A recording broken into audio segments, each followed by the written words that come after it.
nome é Edinalva, eu sou psicanalista clínica, sou pedagoga, psicopedagoga clínica institucional, sou especialista em educação especial no atendimento educacional especializado, que é o AEE, e também mestranda em educação. Estou aqui hoje para ministrar essa disciplina para vocês, deficiência visual. Trabalho em Juazeiro. Lá em Juazeiro eu trabalho numa clínica, onde eu faço atendimento clínico, tanto na área da psicanálise, quanto na área da psicopedagogia. E lá eu tenho os atendimentos também direcionados às pessoas com deficiência. Aqui em Petrolina, até o mês de setembro, eu estive como psicopedagoga na área da educação especial, fazendo esse atendimento aos alunos da rede que tinham deficiência. Então, nesse atendimento, após colher as informações, após observar todas as dificuldades apresentadas por essas crianças da rede, essas crianças eram encaminhadas para o atendimento educacional especializado, que é o AEE. Tá? Aqui também eu dava formações para os professores. Hoje eu estou aposentada. Bem, como hoje é a nossa primeira aula, a gente vai falar muito sobre a deficiência visual, as causas da deficiência visual. Então, o que é cegueira de fato? Muita gente acredita que cegueira é qualquer pessoa que tenha dificuldade no enxergar. Ou seja, uma pessoa que usa óculos, por exemplo, ela é cega. Não, a cegueira não chega a isso, tá, gente? A cegueira é uma ausência total de visão e uma perda total da percepção luminosa. Ou seja, a pessoa que ela é cega, totalmente cega, ela não consegue enxergar nem a luminosidade. Então, esta é uma pessoa que realmente é cega. E aí nós temos também a deficiência visual. Já a deficiência visual é uma perda total ou parcial da visão. Então, essa perda total da visão ou parcial da visão, ela pode ser congênita e também pode ser adquirida. Mas como assim congênita? Como assim adquirida? Bem, a congênita é quando a gente nasce com. A criança, ela nasce cega. Então, ela é uma pessoa que tem a deficiência visual de nascença. Já a deficiência visual que vem adquirida, aí são aquelas pessoas que perdem após o nascimento, seja ele em que momento for da vida. Então, e varia a deficiência visual, ela vai variando com o nível de acuidade visual da seguinte forma. Veja só. Então, aí quando a gente fala das deficiências, né, principalmente do que a gente está falando hoje aqui, a deficiência visual, a gente tem que pensar na importância da parceria da escola e família nesse processo de inclusão da pessoa com deficiência visual. Gente, se não houver essa parceria entre escola, família, se torna muito mais difícil para essa pessoa, para essa criança que nasceu ou adquiriu essa deficiência visual, tá? Então, o brincar também tem um papel fundamental aí no desenvolvimento dessas crianças.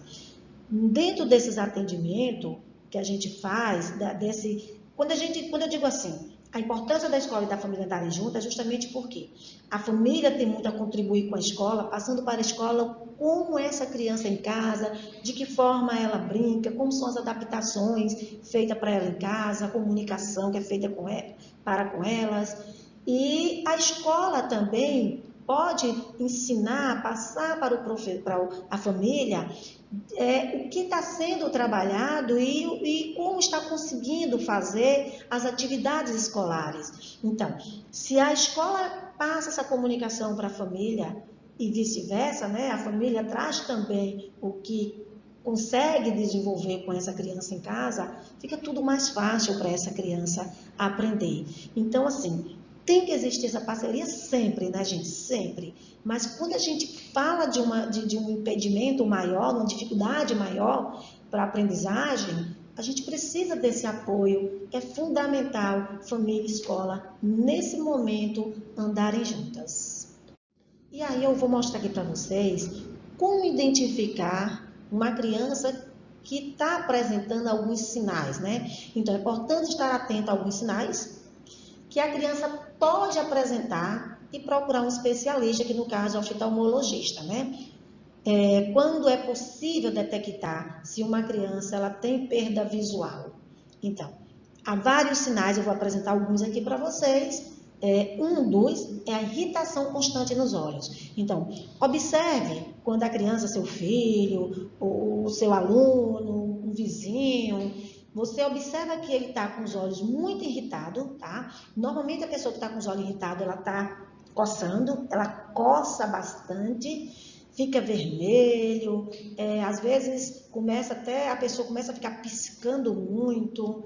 Então, esse é um dos sinais, ou ela pisca, ou os olhos ficam muito vermelhos, ou ela está coçando constantemente, são um dos sinais de alerta.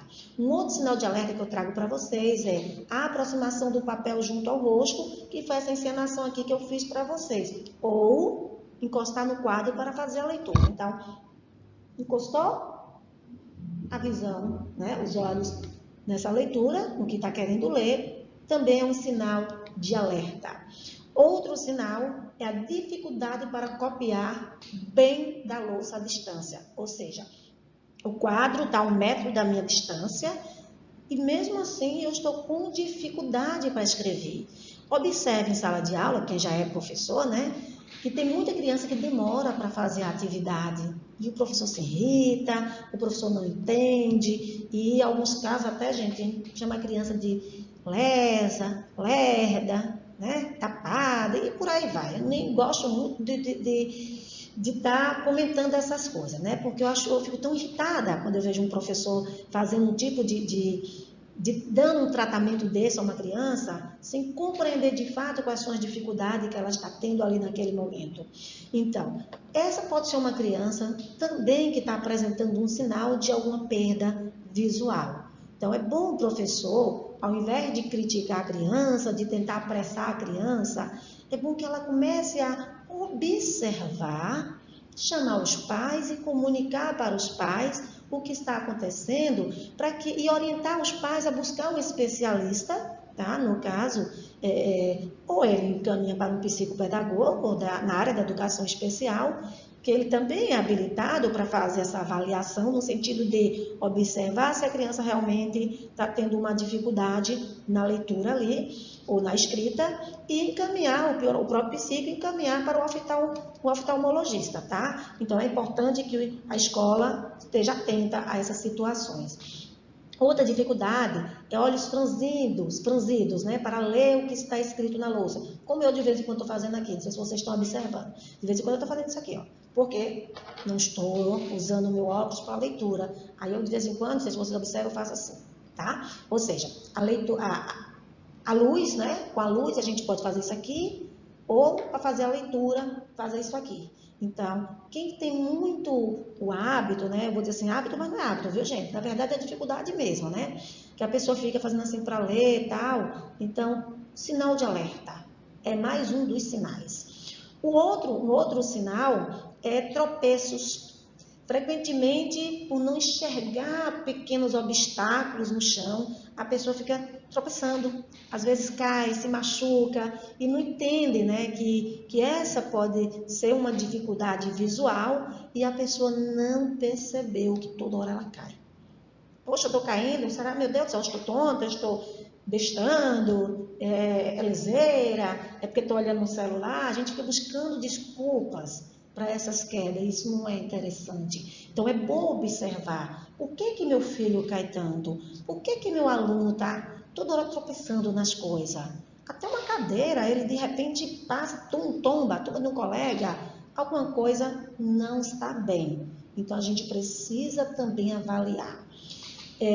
Outra situação são os nistagmos. O que é nistagmo? Olho trêmulo. A pessoa vê. Não sei se alguém aí já tem observado em si próprio ou numa pessoa que treme os olhos. Dá uma tremedeira e eu já ouvi até pessoa dizer, eu estou com tremedeira nos olhos. Isso será que é sinal de infarto? Pode ser, mas também pode ser um sinal de dificuldade visual. E aí eu trago também o estrabismo, que é aquele, as pessoas que têm aqueles olhos atravessados, né? Quando a gente é criança, a gente fica até apelidando os coleguinhas, né? Que tem esses olhos virados de um lado para o outro, né? Aí a gente até acha engraçado isso, mas não é engraçado não, viu, gente? É engraçado porque a gente é pequeno, porque a gente tem muita noção do que está dizendo, né? Mas não é engraçado não, é chato que só, viu?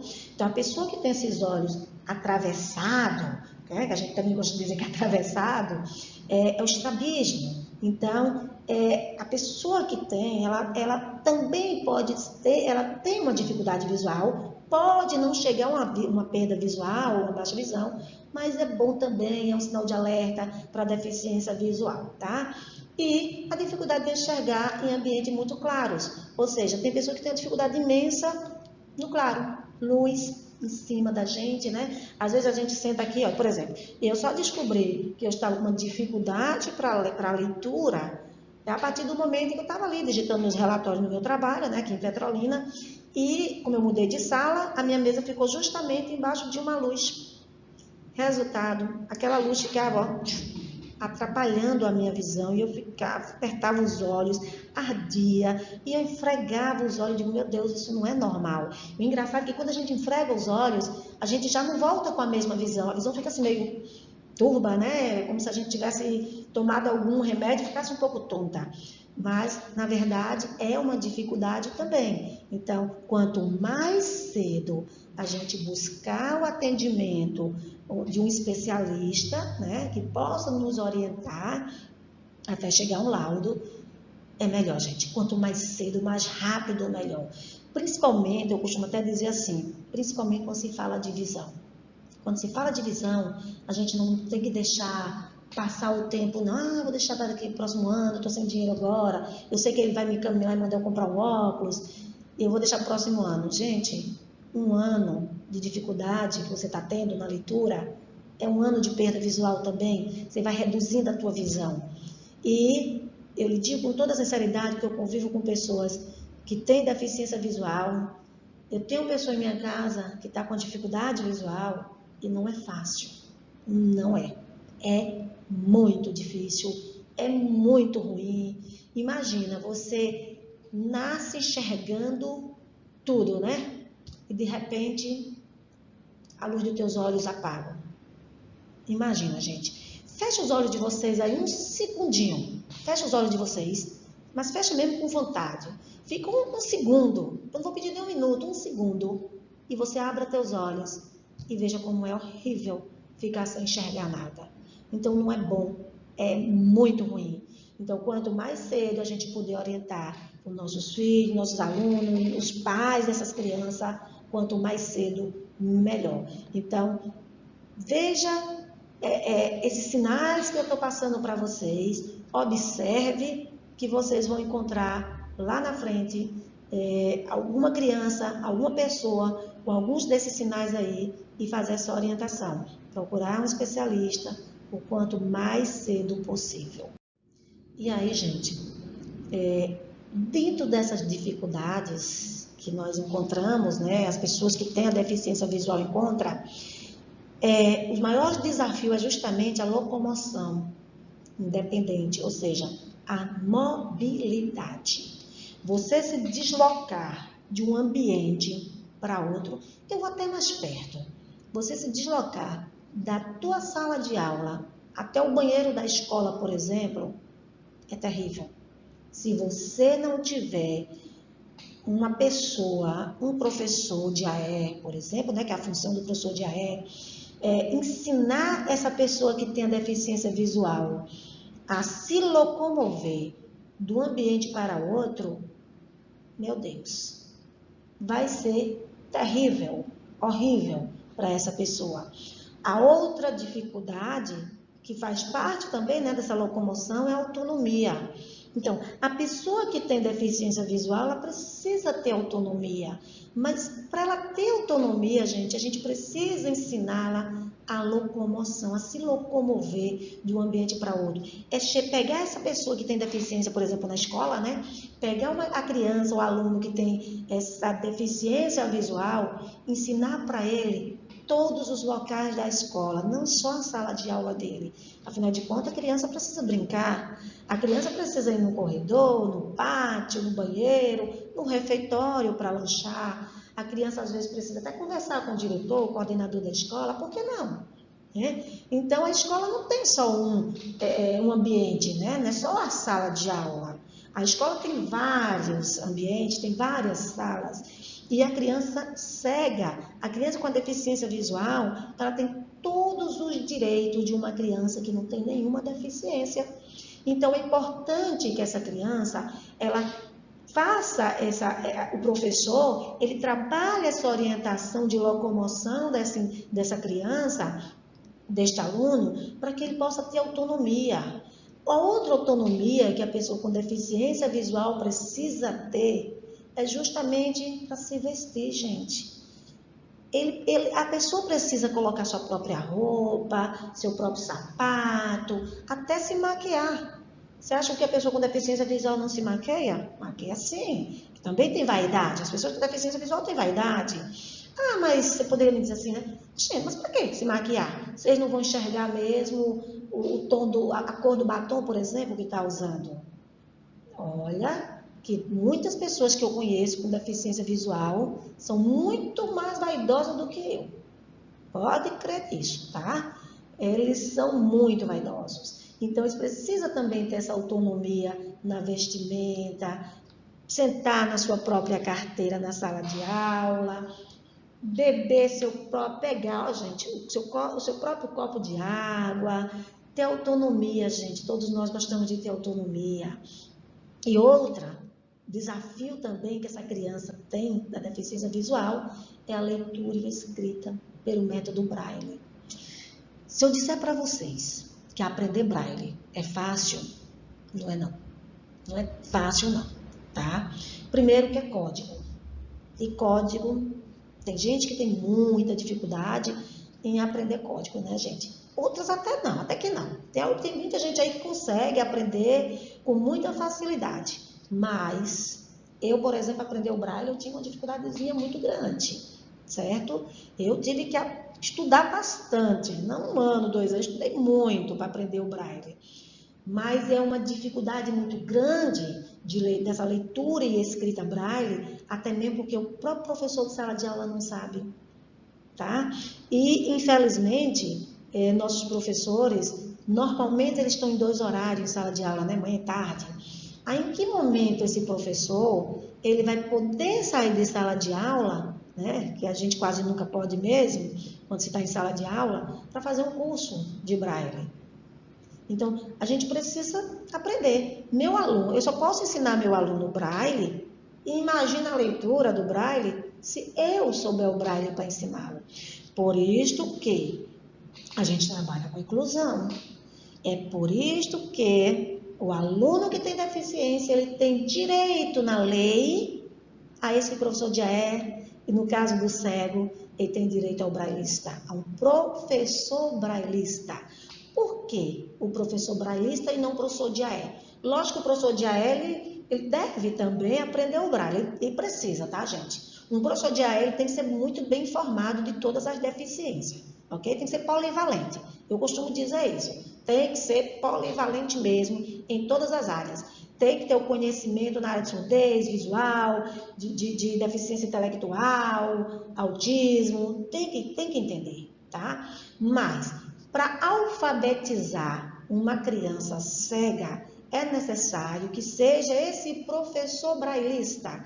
Ele tanto vai ensinar a pessoa que tem a deficiência visual, o aluno que tem a deficiência visual em braille, quanto fazer a leitura do que está sendo escrito em braille, assim como ensinar a orientação e mobilidade, ou seja, ensinar a criança a se locomover no seu ambiente escolar.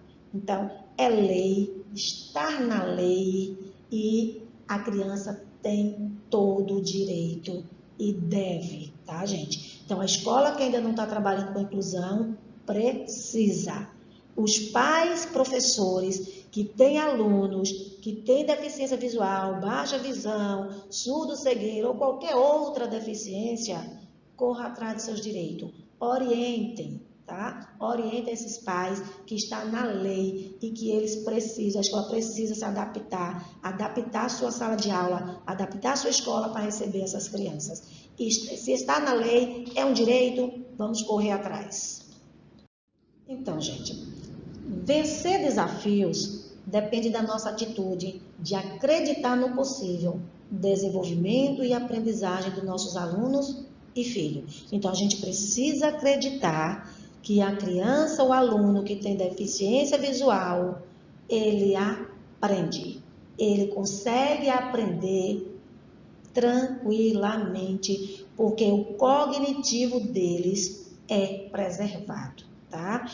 Tanto de quem tem cegueira, que é cego, tanto de quem tem a baixa visão, visão subnormal, ou que tenha surdo-cegueira, ele tem, o seu cognitivo é preservado. Agora, lógico, ele pode ter a deficiência, a pessoa pode ter a deficiência visual e junto com a deficiência intelectual, aí é outra história, tá? Então, o cognitivo já não é preservado, se ele tem a deficiência intelectual. Mas se é só deficiência visual, ou a deficiência visual junto com a surdez, ou com a deficiência intelectual, não tem problema nenhum, tá? O cognitivo vai estar preservado.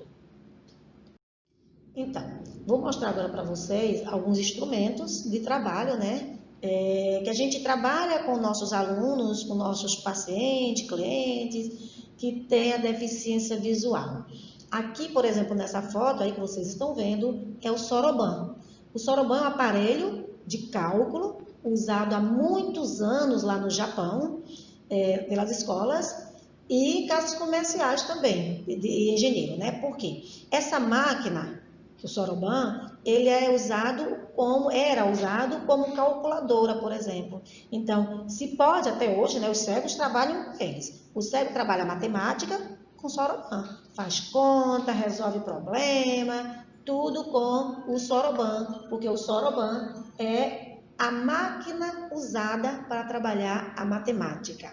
Então, é um instrumento usado até hoje. Nós, professores, nós, especialistas, que trabalhamos matemática, com pessoa que tem deficiência visual, usamos o Soroban.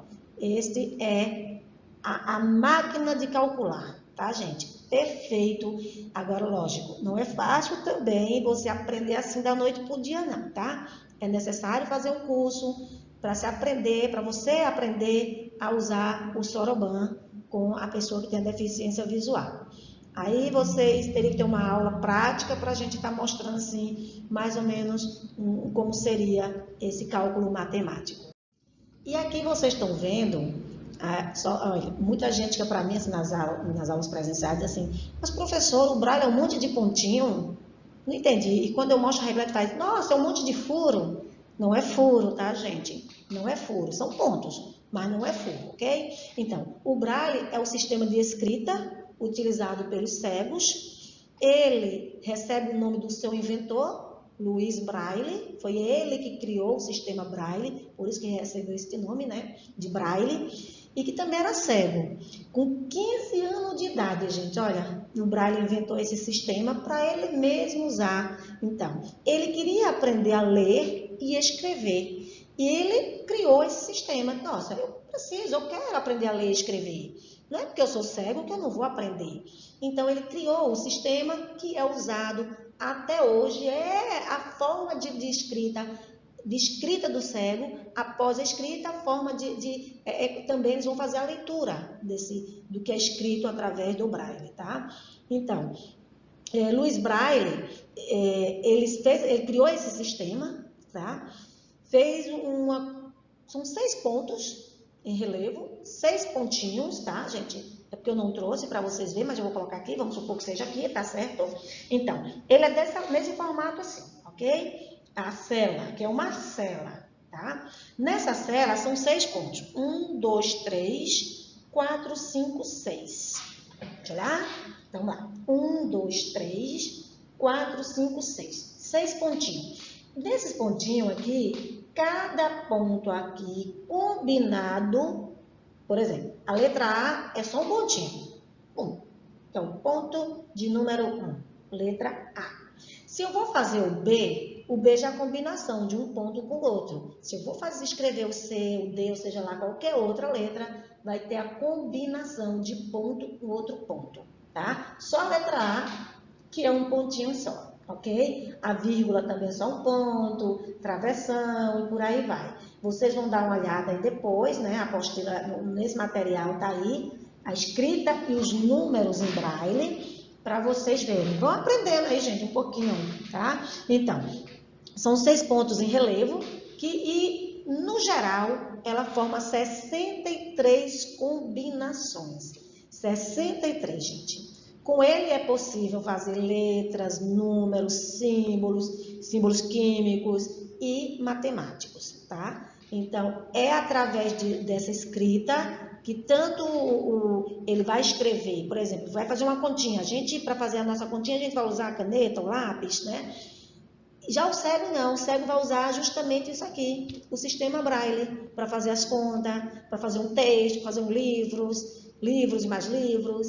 Então, é dessa forma. Na próxima aula eu vou trazer para vocês um textozinho, um livro em Braille, para vocês verem como é perfeito. É muito lindo, tá, gente? Aqui é para o cego, tá? Vocês vão me perguntar lá na frente, né? Quando a gente tiver presencial, de forma online. Mas, professor, e no caso dos baixa visão? Não, os baixa visão, eles só aprendem o Braille se realmente eles quiserem aprender, tá? Não é obrigado, nem na lei também não obriga o baixa visão a aprender o Braille. Porém, se ele quiser aprender, é ótimo, é perfeito, é muito bom, que eu sempre aconselho as pessoas que eu atendo, que têm baixa visão, a aprender o Braille, até mesmo que usa óculos como eu, tá? Porque é muito gostoso, é mais uma escrita que a gente aprende. Então, assim, você vai ficar mais inteligente, né? Mais sabido. Então, isso é muito bom. Então, quem tem baixa visão, é tudo ampliado. A escrita é ampliada, tá? Tamanho, por exemplo, normalmente eu utilizo o 54, 48 em diante, tá? Mas varia muito de pessoa para pessoa. Tem baixa visão, por exemplo, 48 consegue ler tranquilamente. Tem outros casos que não, aí a gente vai ter que ampliar mais. Então, é bom a gente conhecer nosso aluno, apresentar para ele o tamanho e aí a gente vai adequando, né? Fazendo conforme a necessidade do nosso aluno, do nosso filho, de quem tiver realmente baixa visão. Desenhos também, tá, gente? Quando a gente pede para a criança fazer uma pintura de um desenho, é importante que esse desenho esteja ampliado e muito bem visto, tá? Porque tem desenhos aí que, sinceramente, vem apagado. Imagina, se está apagado para quem não tem nenhuma dificuldade visual, imagina para quem tem. Então, quanto mais, aquela cor assim, mais chamativa, melhor, tá? Ele precisa ver a coisa muito clara. Então, pergunta para a pessoa que tem a baixa visão se ele está conseguindo entender o que está ali, o que vocês estão passando, certo? Não se preocupe que eles não vão ficar chateados que você está fazendo essa pergunta. Ao contrário, tá, gente? É uma forma da gente ajudar, tá certo? Então, a escrita do Braille, ela pode se realizar por várias maneiras. A mais antiga e a mais utilizada é justamente com a reglete e a punção. Aqui vocês estão vendo a punção, o que seria a punção? O lápis, a caneta que o cego vai usar. Por exemplo, como eu enxergo, vocês enxergam, a gente utiliza o quê? Caneta, lápis, para a gente produzir a nossa escrita. Já no caso do cego, ele vai utilizar isso aqui, esse objetozinho aqui, que é a punção. Esse outro objeto aqui em cima, que vocês estão vendo, é justamente a reglete. Que, vamos colocar assim, que a reglete é onde vai ser colocado o papel, tá? A gente vai colocar o papel aí nessa reglete, para depois o cego, no caso, né, fazer a sua escrita. Então, aqui, eu vou mostrar para vocês como é que é feito essa escrita, tá? Vocês estão vendo aqui, que eu mostrei para vocês lá na outra, aqui está a reglete, certo? Vamos fazer de conta, porque eu não trouxe, mas na próxima eu vou trazer para vocês, tá certo? A regletezinha, é isso aí, tá? A regletezinha. Abre a reglete, coloca a folha, tá certo? A reglete vai ficar assim, né? Assim. Coloca aqui a folha, fechou. Aí a gente vem com aquela punçãozinha que eu mostrei no slide anterior e começa a fazer a escrita, a combinação lá dos pontos. Começa a fazer a escrita, certo? Vai lá, faz a escrita. Não sei se vocês observaram, a escrita de trás para frente, certo? De trás para frente, a escrita. Normalmente, o que a gente faz? Quando a gente escreve, como é que a gente escreve? Da frente para trás. O cego é diferente, é de trás para frente. A escrita em braille. Na hora de fazer a leitura, o que a gente vai fazer? Abre novamente a reglete, tira aquela folha, e aí, aqui a folha, certo? Agora o cego vai fazer a leitura com seu dedo indicador, porque é uma leitura tátil. Aí ele vai fazer normal. A gente não lê, né, da frente para trás, eles também. Então, ó, tatilmente, tá? Eles vão fazendo essa leitura, ok? Então, a escrita de trás para frente é a leitura normal. Então, eu fiz a escrita assim, estou fazendo aqui a escrita de novo, tá, gente? Vamos dizer que aqui é a punção. Tchan, tchan, tchan, tchan, escrevi, ok? Agora eu vou ler. Eu posso fazer a leitura aqui, do jeito que tá aqui? Não, né? Porque senão eu vou acabar, ó, fazendo uma leitura contrária. Então, o que é que eu vou fazer para ler normal? Porque aqui está escrita. Eu vou, ó, virar a folha. Tchan! Virei a folha. Agora sim, a pessoa cega vai fazer a leitura tátil com o dedo polegar. Ele vai fazer a leitura normal, da frente para trás. Entenderam? Se vocês não entenderem, também não tem problema. Na próxima aula, vocês vão poder tirar todas as dúvidas. E aqui nós temos a segunda maneira, né, da pessoa cega escrever. Então, usando as máquinas de datilografia. Nós que temos uma visão, né, que enxergamos, usamos máquina também de datilografia, né? Quer dizer, nas antigas, né, que hoje a gente já tem computador, é coisa mais moderna, mas muitas de nós aí, não sei vocês, né? Eu mesmo já usei, fiz cursos de datilografia e tudo mais, naquela máquina normal de datilografia. No caso do cego, a máquina de datilografia deles, vocês observem aí, são diferentes, né? Modelos diferentes. Veja aqui, por exemplo, essa primeira aqui, ó. Vou circular aqui para vocês observarem. Tem 6 pontos. Olha, professora, 6 pontos. Por que 6 pontos? Ó, aqui, ó. 2, 3, 4, 5, 6. Porque lembra que eu disse a vocês que a célula Braille são 6 pontos? Então, esses 6 pontos aqui combinados, eles vão formar palavras, e aí vai sair os textos, livros. Então, essa é a forma. Você vê que a outra também, essa outra máquina de outro modelo diferente, essa aqui é leve, gente, ó. Essa primeira aqui, ela é leve, ela é portátil. O aluno coloca ela dentro da bolsa e leva para onde quiser. Ela é tranquila, tranquila e não é muito barulhenta não, tá? Ela faz um barulhozinho na hora que a criança tá ali, tchá, tchá, tchá, porque ela tem um pouquinho assim, tem que botar força nos dedos. Mas ela não é muito barulhenta não. Diferente desse segundo aqui, deixa eu mudar aqui de cor. Diferente, não, o verde não ficou muito interessante, vou pegar o azul. Então, já essa aqui, vou colocar um X aqui, ó, para vocês perceberem. Também são 6 pontos. Esta máquina, ela é mais antiga do que essa primeira. Essa sim é pesada, muito pesada. Não dá para ficar andando com ela dentro de bolsa, senão a pessoa vai ficar com problema de coluna, tá? Ela é barulhenta, faz muito barulho. Inclusive eu aprendi com ela, viu, gente? Depois que chegou essa outra mais moderninha, aí eu comecei a utilizar essa de cá. E essa aqui não é pesada. E faz um barulho terrível. Porém, gente, tanto a primeira quanto essa segunda de modelo que eu estou mostrando aqui para vocês, é muito mais rápido, é muito mais prático para o cego escrever do que com a reglete e punção. Então, o trabalho vai estar em andamento muito mais rápido. Hoje a gente pede para o aluno, a gente pede ao professor que aceite nosso aluno com essas máquinas, ao invés de reglete e punção, tá? Inclusive a gente cede, pega da sala de recurso, empresta para o aluno usar na sala de aula, porque é muito mais rápido, muito mais prático. E o papel é outro, tá, gente? Aí não é o mesmo papel que a gente vai utilizar lá na reglete de punção, não. O da reglete de punção, ele é mais grosso, é um A4 mais grosso. Esse daqui não, já é um papel mais adequado, ele é mais fino e adequado para o uso das máquinas. Mas pode ter certeza, gente, que é muito mais prático a escrita nessas maquinazinhas aqui. Olha para essa impressora, gente. A tecnologia, ela, ano após ano, ela vem se modernizando. E esse modernizar chegou também para o cego.